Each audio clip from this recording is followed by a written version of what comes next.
Muy buenas noches, bienvenidos en este cierre de la semana. Estamos en el viernes 13 de agosto. Mire qué rápido finalizó esta semana y pues espero que esté en su casita ya pues cómodo y pues ya bien cenado. Y si lo está haciendo junto a nosotros, pues buen provecho. Quédese en compañía de Criterios, transmitido por Canal 8 y por supuesto por nuestras diferentes redes sociales. En esta noche queremos pues abonar un poquito más sobre unos casos muy peculiares que sucedieron en nuestro país, precisamente allá por los años 1980, 1981, lo que es el caso El Mozote y el caso El Zumpul, casos bastante sonados, casos que pues aún no hay un veredicto final, casos que están pues en un punto y seguido, que aún se sigue investigando, aún se quiere llegar al final de esto, pero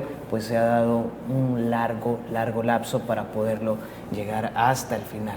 En esta noche con nosotros dos representantes de tutela legal, María Julia Hernández. Estamos hablando del abogado Ovidio Mauricio. Licenciado, buenas noches y qué gusto que esté con nosotros. Buenas noches, gracias por permitirnos expresarnos en relación a estos temas. Perfecto, y también con nosotros, como lo dije, representante de la Asociación de Derechos Humanos, tutela legal de la doctora María Julia Hernández, es el licenciado Alejandro Díaz. Buenas noches, qué gusto. Muy buenas noches, un saludo a todos los televidentes y agradecer la oportunidad de exponer los temas, ¿no? Perfecto. ¿Qué tal si para empezar ya entrar de lleno a los temas sobre el caso del Mozote y el caso de Zumpul? Me gustaría que ampliáramos un poquito más sobre esto de la Asociación de Derechos Humanos de la doctora Julia Hernández, sobre todo porque fue una activista de derechos humanos para el periodo de la guerra civil en nuestro país, y nos gustaría que ampliáramos un poquito más de la historia de la tutela legal. Bueno, sí, tutela legal, doctora María Julia Hernández, surge hace algunos años con los mismos miembros de tutela legal del arzobispado, ¿verdad? La oficina que ella fundó fue directora y en la cual se investigaron diversos crímenes del conflicto armado, crímenes de guerra, crímenes de lesa humanidad, y se trabajó también por la educación del país, ¿verdad? Entonces, siguiendo ese legado, como tutela legal, doctora María Julia Hernández, ya en el año 2013, pues continuamos la misma temática, ¿verdad?, de trabajo en el área educativa, prevención de violencia, los casos jurídicos del conflicto, ¿verdad?, que hemos seguido acompañando, como los que tratamos acá, el mismo caso de Monseñor Romero, ¿verdad? Y ahorita también estamos tratando los temas de la defensa de las personas que defienden derechos humanos, ¿verdad?, de las personas defensoras, las diferentes legislaciones y las diferentes políticas que deben de implementarse para que los que defendemos, las que defienden derechos humanos, ¿verdad?, todas las personas tengan esa protección, ¿verdad?, que nunca se ha tenido en el país. Okay. Y los casos que más podemos conocer es este caso del Mozote, el Zumpul y el de Monseñor Romero, pero hay otros, ¿verdad? Sí, siguiendo, digamos, el legado de la doctora, ¿verdad? Ella tuvo muy buena visión de crear todas las líneas de trabajo para lograr recoger prueba, ¿verdad?, en estos casos, ya sea prueba científica, prueba testimonial y documental que ha sido aportada, ¿verdad?, nuevamente, o ha sido aportada en los procesos que se han logrado abrir, ¿verdad?, después de la inconstitucionalidad de la amnistía, y nos ha servido para incorporar esa prueba, ¿verdad?, en los procesos, en estos casos emblemáticos, y en otros que trabajó la oficina también tenemos, digamos, diferentes documentos, diferentes informes que están siendo utilizados actualmente para llevar a cabo y diligenciar estos casos. Ok. Licenciado Ovidio, ¿en qué etapa podríamos decir que está este caso El Mozote? Mire, fíjese que ahí hay un dilema, porque si nos vamos a la vigencia del Código de 1973-74, el proceso constaba de dos fases, ¿verdad? La fase de instrucción y la fase plenaria, ¿verdad?, que le llaman. Entonces ahorita está si nos tenemos eso, estaría en la fase de instrucción, ¿verdad? En el nuevo código hay otra fase, que es la fase de sentencia, que todavía no estamos en esa, ¿verdad? Supuestamente se está en la fase de investigación, que podría llamársele fase de instrucción también. Hay ciertas características que cambian el Código Penal, la fase esa, ¿verdad?, que es la investigación. Ok. Es importante, licenciados, que pues pongamos en contexto o en contraste también, porque hace 2 semanas estuvieron con nosotros pues la otra parte sobre este caso, el Mozote, y es necesario pues que abordemos los diferentes puntos que se tocaron en esa entrevista para que en esta noche pues se puedan despejar otras dudas que surgieron luego de esta entrevista. En tanto a lo histórico, pues ellos mencionaron que no hubo masacre. ¿Qué pasa aquí? Bueno, ahí están las evidencias, son evidencias científicas, ¿verdad? No son evidencias sacadas de la manga de la camisa. Pero que no son contundentes esas evidencias, dijeron. Como no, son contundentes para mí, incluso para la Corte Interamericana, ¿verdad?, que dio el fallo en aquella oportunidad, son evidencias contundentes. Y la primera evidencia que terminó de desmentir todo lo que se decía, ¿verdad?, que fue enfrentamiento, que no hubo masacre, que era un invento nuestro, ¿verdad?, de las víctimas, pues se plasmó desde la primera exhumación que se hizo, ¿verdad?, que fue precisamente en el lugar llamado el caserío de El Mozote. Y no solo es El Mozote, porque la masacre ha tomado ese nombre, pero se identifica como la masacre del Mozote y lugares aledaños, porque esa masacre, el operativo de esa masacre comprendió 3 municipios, no solamente el caserío del Mozote. Sí, no, y agregar a esta parte de que realmente las instancias internacionales y el mismo tribunal, ahora en el caso del Mozote, ha señalado los delitos pertinentes, y realmente lo que ha habido en este caso y en otros que tutela legal ha estado acompañando es, y lo repetimos siempre, es un aniquilamiento de población civil, ¿verdad?, en esos años, como parte de una política del Estado, una política de exterminio. Eso lo revela el Mozote. Bueno, están los delitos, están señalados los 17 militares por estos delitos, ¿verdad? Sí. Desde lo que es asesinato, tortura, violación agravada, y hay un delito que se señala ahí como es el del terrorismo, ¿verdad? Lo que es daños y demás delitos como el de desaparición forzada y otros que están ahí, ¿verdad? Entonces lo señala la instancia nacional, lo señala las instancias internacionales, y esto mismo ha pasado en otros casos como el Zompul, ¿verdad?, que se implementaron estos grandes operativos de tierra arrasada para perseguir a campesinos, niños, ¿verdad?, que huían de esos operativos y fueron después sitiados y fueron asesinados, ¿verdad?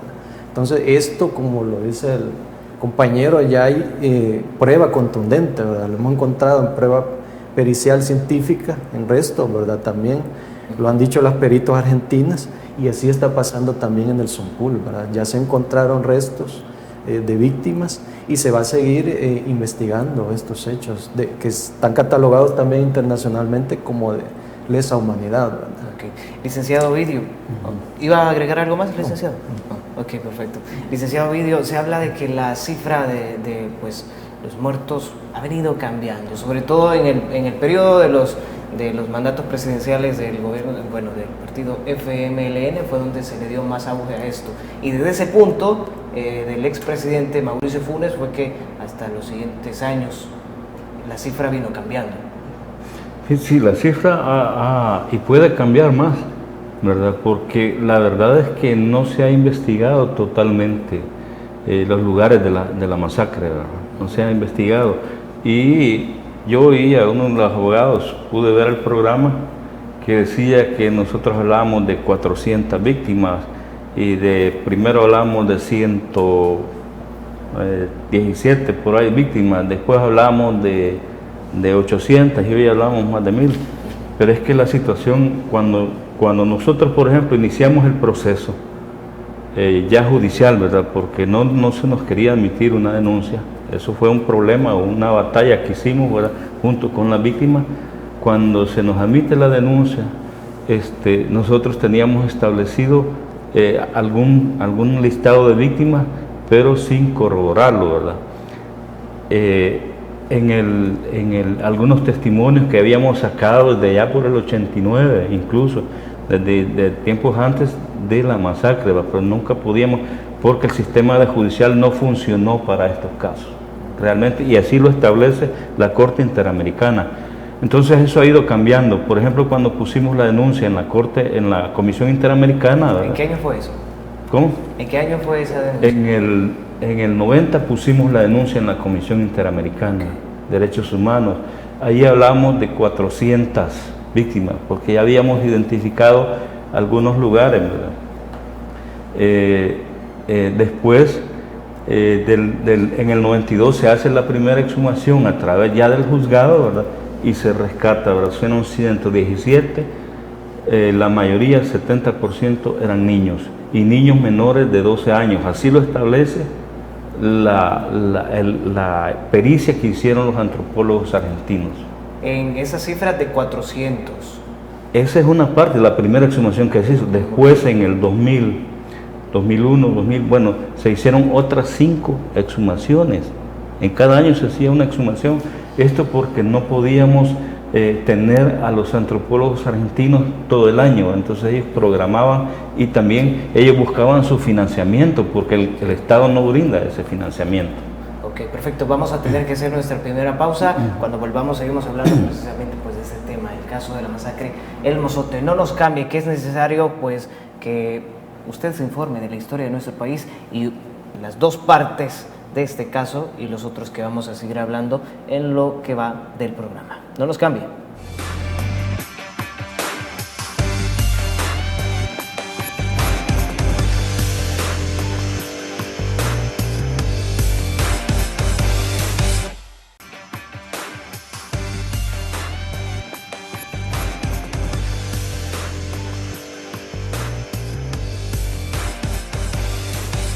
Sigamos en criterios esta noche con el licenciado Alejandro Díaz y el licenciado Ovidio Mauricio, ambos abogados representantes de la Asociación de Derechos Humanos, tutela legal de la doctora María Julia Hernández. Bueno, creo que solo es tutela legal, doctora María Julia Hernández, ¿verdad?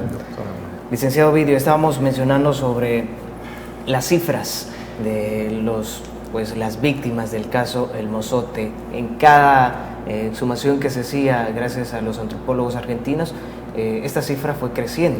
Sí, fíjese que aquí tengo yo la lista inicial cuando nosotros pusimos la denuncia y que retomó la Corte Interamericana. Aquí habla el listado de víctimas ejecutadas, ¿verdad? Y entonces aquí le habla de 400 personas, 440 víctimas ejecutadas que se tenían identificadas. También habla de un listado de víctimas sobrevivientes, ¿verdad? Que es otro número. ¿De cuánto es ese número? Que llega a 124, y habla de un listado de víctimas de desplazamiento, que son 29. Este número incluso es poquito. Podría ser más. Sí, solo en Lourdes, Colón, gente que llegó a llenar, por eso creció Lourdes, Colón, porque mucha gente abandonó los lugares donde hubo masacre, y allí hay alrededor de 200 personas que vivían en El Mozote. Imagínate, nosotros nos hemos reunido con ellos y nos reclaman que por qué no los hemos incluido. No se ha incluido. Sí. Entonces hay un número, y como eso, cada vez que se hace una exhumación se va identificando a la persona y se van identificando los familiares. Hay sobrevivientes que incluso está un niño que tenía 8 años, creo, Valeriano se llamaba, que ese niño incluso fue lesionado, y ese niño relata, ¿verdad? Fue en los alrededores del Mozote, ¿verdad? Ya casi en otro municipio. Licenciado. Sí, sumado a esto hay que decir que la sentencia de la Corte Interamericana del año 2002 en octubre del año 2012, determinó que debía, dentro de las medidas de reparación, seguirse haciendo esta búsqueda, ubicación y las exhumaciones de las víctimas. En el caso de ese entonces para acá, es por eso que se ha aumentado la cantidad, ¿verdad? Ya sea de las víctimas, de los desplazados y de los sobrevivientes, ¿verdad? Nada menos uno de los censos del mismo estado que ha reconocido en la instancia internacional los hechos, ¿verdad? Porque así está determinado, señala que hay 1.725 víctimas, ¿verdad? Entonces eso va aumentando por la situación que se va generando, que está siendo difícil, digamos, que se continúe, ¿verdad? Todo el trabajo que ha ordenado la comisión, aunque sí se han realizado nuevas etapas de exhumación, pero se han aumentado los ejecutados, se habla ya de 988, lo maneja la misma corte, ¿verdad? Y de las personas desplazadas, ¿verdad? Y sobrevivientes. Entonces, esto no es algo que se saque de cifras, digamos, inventadas o que tutela o que las víctimas, la asociación de víctimas, sino que la misma corte ha retomado las cifras del Estado, ¿verdad? Entonces, así es como se va logrando determinar la dimensión de esa grave masacre, catalogada como una de las más graves masacres de los últimos tiempos en la región, ¿verdad? Entonces, y no lo dice, como señalábamos, no lo dice el juez acá, no lo dice el órgano judicial acá, sino que lo ha dicho la misma instancia, ¿verdad? Que es la Corte Interamericana, en la condena que tiene el Estado desde el año 2012. Ahora ha habido también seguimiento a estas sentencias, nada menos en noviembre del 2020 fue la última, ¿verdad? Donde se determina que falta mucho para cumplir la resolución, ¿verdad?, de la Corte Interamericana en cuanto a reparaciones de las víctimas, ¿verdad? Ok, me gustaría que simplificáramos un poquito más acerca de esto. ¿En qué año fue la primera denuncia, o podemos decir, en que inició esta investigación del caso del Mozote? Mire, nosotros, o sea, como le decía yo, nosotros como tutela, Monseñor Rivera Damas nos pidió que empezáramos a investigar esa masacre, que le habían llegado muchas denuncias. Empezamos a investigarla, obtuvimos varios testimonios que ahí están en el archivo del arzobispado, porque ahí quedaron, pero nos dimos cuenta de la magnitud de la masacre. Sí. Y una de las que entrevistamos fue Rufina Maya, famosa por su testimonio, que lo dio primeramente a unos periodistas de Estados Unidos, ¿verdad?, del Washington Post, y al otro, no recuerdo el otro periódico, que les dio la entrevista y les dio el testimonio. Entonces ahí bien claro, ¿verdad? Y un testimonio que no varió nunca, ¿verdad? Y tuvimos que trabajar con ellos porque solo un par de ellos querían poner la denuncia, los demás tenían miedo. Eso fue allá por el 89. Cuando logramos convencerlos de que pusieran la denuncia, ¿verdad?, que para que superaran su trauma, porque estaban traumados, es que logramos 4 personas, con 4 de ellos poner la denuncia en el tribunal, en el 92, en el año 92. Entonces fue un pleito con el juez de ese entonces, que por cierto era un compañero mío de estudio, ¿verdad?, y que muy allegado al presidente de la Corte de ese entonces también, Mauricio Gutiérrez Castro, ¿verdad?, tenía teléfono directo, entonces no quería acceder. Al final accedió y se fueron dando una serie de incidentes, ¿verdad?, porque hizo inspección y acompañamos al juez de la inspección, acompañaron fiscales, que por cierto los fiscales más parecían militares, ¿verdad?, que regañaban a las víctimas, y entonces los tuvimos que parar, ¿verdad?, porque no es así como se trata a una víctima. Entonces, después vinieron la primera etapa de las exhumaciones. Fue otro pleito, otro problema con la presidencia de la Corte Suprema de Justicia, con Medicina Legal, porque no querían hacer las exhumaciones. Y de ribete, pues así como decimos, no querían aceptar la experticia de los antropólogos argentinos, que fue una lucha, y una lucha que logró la doctora María Julia Hernández, ¿verdad?, porque aquí se necesita ese tipo de peritos en el país. Como en muchos juicios, hay muchos peritos que se necesitan, y Medicina Legal no tiene ese tipo de peritos. Ese fue un problema. al fin lograron aceptarle un problema con las acreditaciones, ¿verdad? Pero al fin lograron aceptar y los antropólogos hicieron su experticia. Fue la primera prueba científica en un juicio en el país. Ok, y a la fecha, si hablamos que es desde el 92 o 89, a la fecha aún estamos en la etapa de instrucción. Sí. Eso precisamente fue algo que detallaron los militares que estuvieron con nosotros, que se ha dado tanto tiempo, las fechas son tan largas y aún estamos en esa etapa, es porque no se tienen las pruebas contundentes, los relatos de las víctimas que han sobrevivido han ido variando, pero entonces, ¿por qué podríamos decir que se ha dado tanto tiempo de largue este caso? Fíjese que en el 92 se inició el juicio, como yo le decía, y en septiembre del 93 el juez aplicó la ley de amnistía de 1993, de ese año, ¿verdad?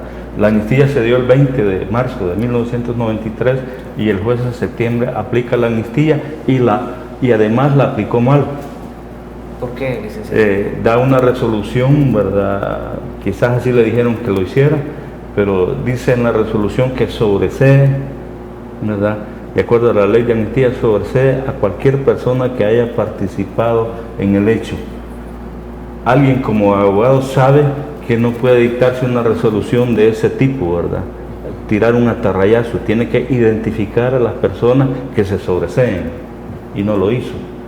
Pero a partir de ahí nosotros venimos luchando en la Corte Interamericana, en la Comisión y después en la Corte Interamericana. También presentamos escritos para que el juez no aplicara la ley de amnistía, nos rechazó. Eso duró hasta cuando la Sala de lo Constitucional, ¿verdad?, sacó del ordenamiento jurídico, no la derogó, sino que sacó del ordenamiento jurídico la ley de amnistía. Ok, perfecto. Tenemos que hacer una pausa, licenciados. Perdón. Vamos a la pausa, no nos cambien, que seguimos hablando de estos temas importantes en nuestro país.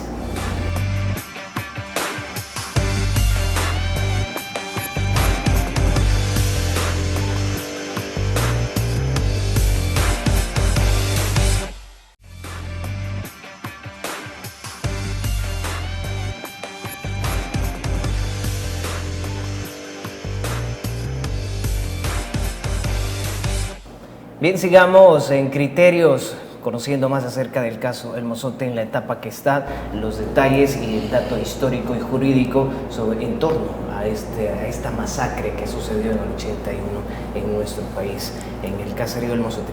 Licenciado Alejandro, hay muchos bloqueos, como mencionábamos con el licenciado Ovidio. Primeramente, una de las cosas es la ley de amnistía, que después fue declarada inconstitucional y eliminada de nuestro país. Pero otro de los casos en la actualidad ha sido con los archivos militares. La Corte Interamericana de Derechos Humanos también hizo un llamado al gobierno del presidente Nayib Bukele a que se diera ese pase para poder obtener estos archivos. Pero ha sido un bloqueo bastante grande. Sí, exactamente. Esto es lo que ha llevado a que el caso tenga ya 40 años, ¿verdad?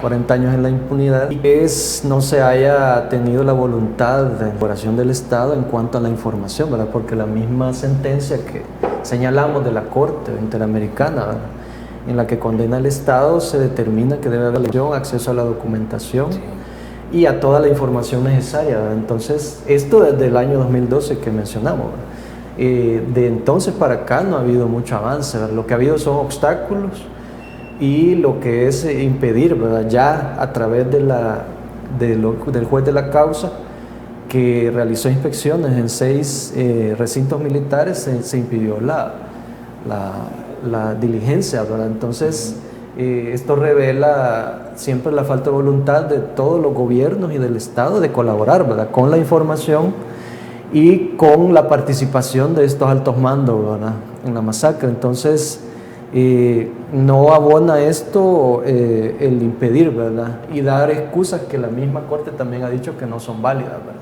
Decir que por seguridad nacional o por soberanía, cuando realmente el juez había planificado con las partes, ¿verdad?, aún con personeros del Estado, una estrategia para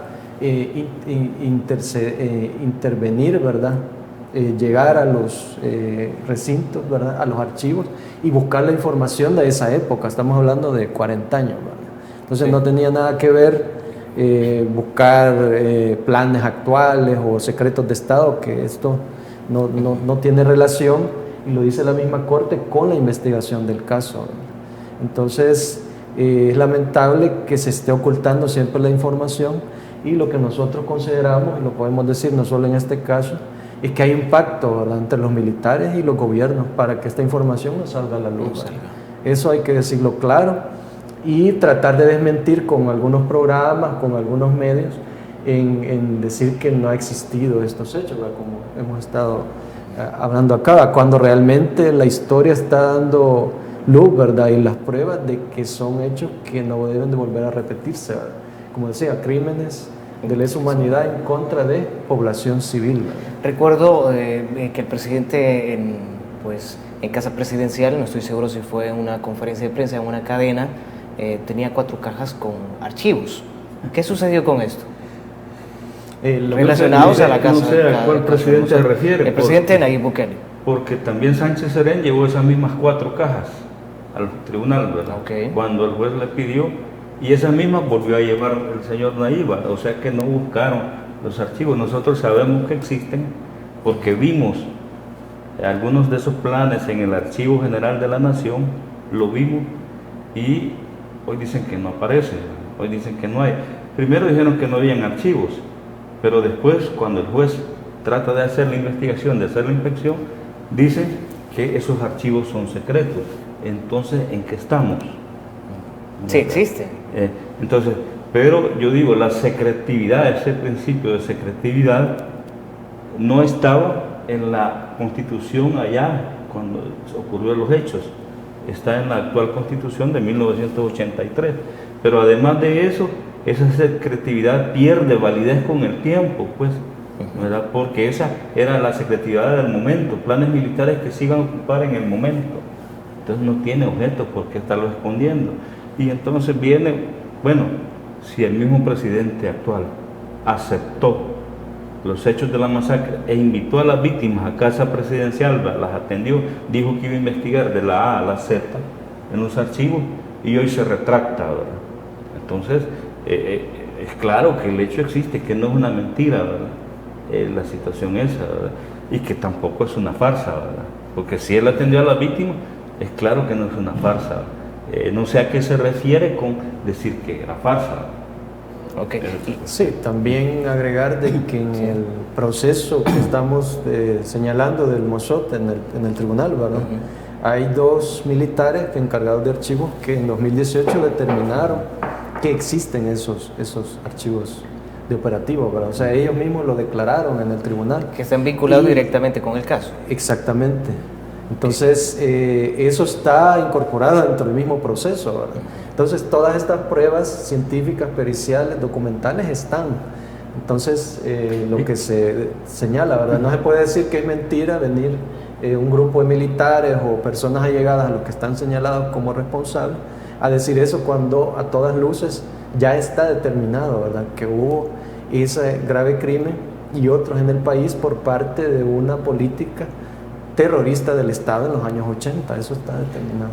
Dice que hablando de los archivos, lo que el compañero habla de los 2 miembros de archivos de la Fuerza Armada que declararon allá, sí, ellos enviaron en su oportunidad una constancia de un oficial que está siendo procesado, ¿verdad? Y en esa constancia decía que él no estuvo en el tiempo de la masacre porque estuvo incapacitado, fue lesionado, ¿verdad? Y le encontraron en el archivo tal y toda la constancia. ¿Cómo es posible que esa constancia la hayan encontrado y no encuentren los archivos? Y entonces fue ahí que contingencialmente se sabe que existen los archivos y se pidió que se citara a los 2 archivistas. Entonces ellos manifestaron que sí realmente existen. O sea, no era ni que nosotros hayamos inventado, sino que resultó de las mismas diligencias. Ok. Me gustaría, licenciado Alejandro, solo de una forma rápida, la apreciación que usted hizo de que hay como un acuerdo entre gobiernos y militares. ¿Cómo podríamos definir esto como tutela legal? Bueno, nosotros bueno, como lo he dicho acá, pero lo hemos evidenciado en otros gobiernos, en los gobiernos del FMLN. Bueno, el compañero estuvo en una reunión donde el mismo expresidente le dijo al ministro de Defensa que si era verdad que no habían archivos, ¿verdad? Entonces fue un balde de agua fría para las víctimas que estaban presentes, que del mismo presidente saliera una expresión de decir, ¿verdad que no hay archivos? Entonces, viendo esta acción y otra, ¿verdad? Porque en el caso también del Sunpool se ha pedido la información y la única respuesta del Estado, que eran los gobiernos del FMLN, también fue decir de que no se habían encontrado registros de operativos ni de libros y todo, y que solo mandaba el nombre de una persona que era miembro del alto mando, ¿verdad? Y que no se podía dar más información. Entonces, estos gobiernos, los de Arena y el actual, revelan de que no hay voluntad de dar esa información, ¿verdad? De que no hay voluntad de que la población conozca la verdad de los hechos, de los documentos, ¿verdad? Y quiénes son los responsables de estos graves hechos del conflicto, ¿verdad? Entonces, no podemos cerrar la página y decir esto se va a olvidar, ¿verdad? Ya terminó la posguerra, todo se va, porque hay víctimas, hay desaparecidos, hay personas que todavía viven ese sufrimiento de haber perdido a sus familiares, ¿verdad? Y no estamos hablando de personas del ámbito militar, estamos hablando de personas civiles, ¿verdad? Nos vamos al parque, del parque Cuscatlán, ¿verdad? El parque donde está el memorial, ahí están esos nombres, ¿verdad? Que muchas de las víctimas civiles han aportado para que llegue el momento en el país, llegue el día en que se investiguen esos hechos, ¿verdad? Y se pueda cerrar realmente esa página para entrar a una verdadera reconciliación social, ¿verdad? Okay. ¿Iba a abonar algo más, licenciado? No, yo solo decir de que se ha manifestado muchas cosas aquí y que pues no existe prueba de los hechos. Como le digo yo, están las exhumaciones, están las declaraciones de testigos. Hay 2 miembros que fueron del batallón Atlacat que declaran el proceso y dicen la forma en la que ellos presenciaron los hechos y establecen claramente la masacre. Claro que ese fue un operativo que abarcó una buena parte del territorio de Morazán y hubieron varios lugares donde entraron. Ahí hubo coordinación de varias, ¿cómo le puedo decir? Varios batallones, varias guarniciones militares, ¿verdad? Hubo coordinación, incluso hasta de la Fuerza Aérea. Lo que le quería decir ahí es que un helicóptero de las Fuerzas Aéreas no se mueve porque un soldado, porque el piloto quiere hacerlo y se va, sino que esa es una orden que reciben de una planificación previa. Ok, perfecto. Vamos a la siguiente pausa, pero al regresar quisiera que tocáramos ya los últimos detalles sobre este caso para poder pasar al de El Sunpool, y es que se aplaza la presentación de peritajes, precisamente causa por la masacre de El Mozote, y también que pues el detalle sobre el juez Guzmán que seguirá en el caso precisamente sobre en la masacre del Mozote. Pero eso cuando regresemos. Ya volvemos, no nos cambie.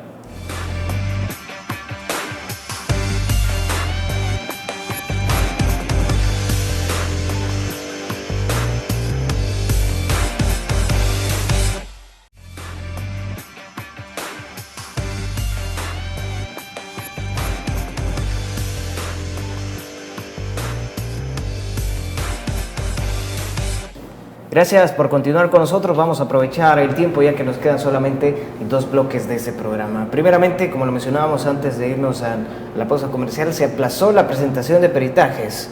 Licenciado.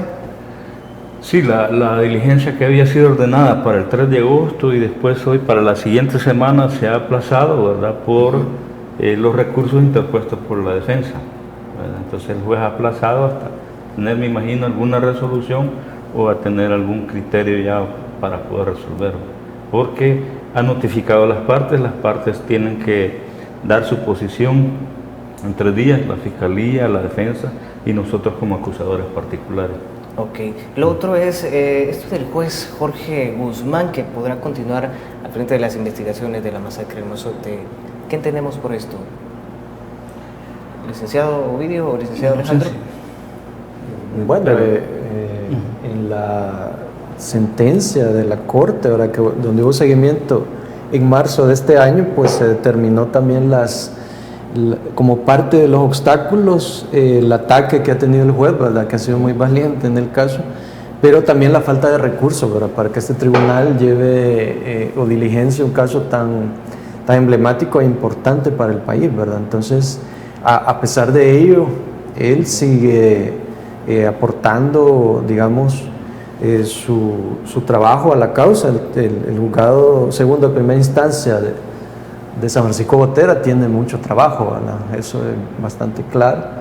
Y esto no ha permitido o no es ideal, digamos, para que un tribunal lleve un caso tan importante, ¿verdad? Entonces, parte de los obstáculos, y que lo señala la misma Corte y se dio una audiencia de seguimiento en marzo de este año, es que el juez no tiene las herramientas, ¿verdad? Las herramientas para continuar, ¿verdad?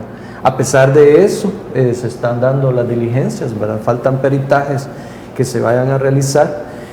Y decir también que a pesar de eso, la Fiscalía, la Unidad de Crímenes de Guerra y Lesa Humanidad ha estado aportando, ¿verdad? Pero también dentro de sus posibilidades, ¿verdad? Porque aquí viene la parte más importante, lo que decíamos, no hay voluntad del Estado de aportar recursos a estas investigaciones y a las instituciones que lo están llevando, ¿verdad? Ya sea Fiscalía General de la República, el órgano judicial y aún medicina legal, ¿verdad? Que tiene muchas carencias, a veces científicas, a veces logísticas, para dar respuesta, ¿verdad?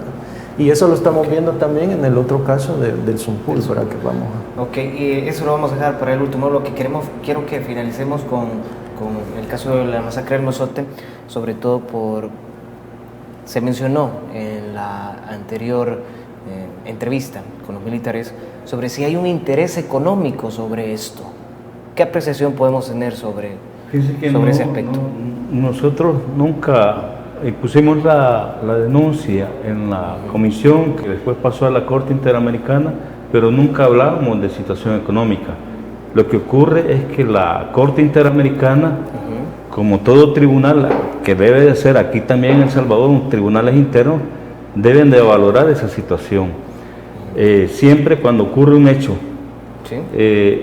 Hay acción penal y hay acción civil. La civil se refiere a las reparaciones, ¿verdad? Entonces la Corte en este caso y en su sentencia habla, ¿verdad? Dice, el Estado no se pronunció sobre las medidas de reparación, le está diciendo al Estado. La Corte ha desarrollado en su jurisprudencia el concepto de daño material y daño inmaterial, ¿verdad? Y lo supuesto en que corresponde la indemnización. La Corte lo está diciendo. Y por último, en el mismo inciso, ¿verdad? Dice aquí, en el presente caso, los representantes no solicitaron ni la víctima un concepto específico en relación con los daños materiales e inmateriales alegados y tampoco presentaron pruebas que acrediten los daños estimados respecto a la víctima, ¿no? O sea, lo está diciendo claramente, nosotros no lo hicimos con ese interés ni las mismas víctimas, pues. Entonces, pero aquí la Corte dice, la Corte no cuenta con elementos para acreditar los ingresos dejados de percibir. Acuérdese cuánto sufrió esa gente, ¿no? Y entonces viene al final, la Corte establece 35,000 para las víctimas directas, es decir, las ejecutadas, ¿verdad? Sí. Y establece 20,000, ¿verdad? Para los sobrevivientes, víctimas sobrevivientes, y 10,000 para los desplazados. Okay. Eso es lo que establece la Corte. Y es una estimación de ellos, pero esta gente perdió más. Todo su proyecto de vida se perdió en el Mozote. El proyecto de vida, sus hijos desaparecieron mucho. Entonces toda esa cuestión, yo creo que hasta muy poco es lo que le están dando a esta persona y muy poco ha gastado el Estado en eso. Ok, vamos a la pausa, ya la última de nuestro programa. Cuando volvamos, de forma rápida, ya que se nos está acabando el tiempo, tocar el tema sobre el caso en el río Zumpul. No nos cambie, ya volvemos.